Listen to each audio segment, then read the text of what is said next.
ये जोधपुर दिल्ली, और इसमें एसी A1 में जो बेड की चादर हैं वो गीली हैं। और जब रेलवे कर्मचारियों से बात कर रहे हैं उनको ये कहना है कि हमारे पास माल ऐसा ही आ रहा है, हम क्या करें। सर बताइए, आप बोल रहे हैं कि कंप्लेन कर दो। बिल्कुल जी, हम कह रहे हूँ। हैं? बिल्कुल। आपने अपने कंट्रोल रूम से बात कर ली है बिल्कुल जी। और उन्होंने कहा है कोई चेंज नहीं होगा।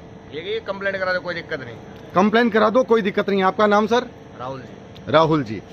कम से कम इस बात का हमें अच्छा लग रहा है कि कोई रेलवे का कर्मचारी कैमरे पर आकर के साफ बोल रहा है, क्योंकि कंट्रोल रूम उनकी बात को उस रूप में नहीं सुन रहा है। और ये खबर रेल मंत्रालय तक जानी चाहिए कि हिंदुस्तान के नागरिक से पैसा लिया जाता है लेकिन उसको सुविधा क्या दी जाती है। और ये बात रेलवे विभाग को, भारत सरकार के रेल मंत्रालय को सोचने विचारने की बात है। ये देखिए गाड़ी, ये गाड़ी नंबर,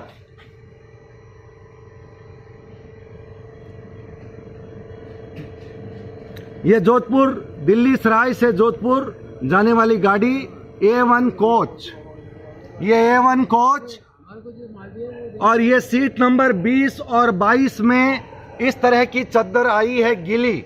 और जब गीली की कंप्लेन की गई तो बोला गया कंट्रोल रूम से बात करते हैं, और कंट्रोल रूम ने कहा कि आप कंप्लेन कर दो। यानी कंट्रोल रूम को रेल मंत्रालय के अधिकारियों का कोई डर नहीं है और वो अपनी इच्छा से ये कह रहे हैं कि कंप्लेन कर दो।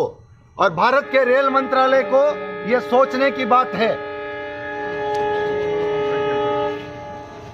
गाड़ी लेट है, 1:35, गाड़ी 3 घंटा लेट करीब करीब, और अब यात्री यहां पर गीली चद्दर पर सोने के लिए मजबूर। यह है भारत का रेल मंत्रालय। सुनिए रेल मंत्री जी, आप यहां के लोगों से किस तरह का चार्ज करते हैं और किस तरह की सुविधाएं देते हैं। क्या ये विकास है आपकी सरकार का? ये सवाल है लाख टके का इस देश के लोगों का। मैं दिल्ली सराय रोला से संजय सनम, यूट्यूब के लिए।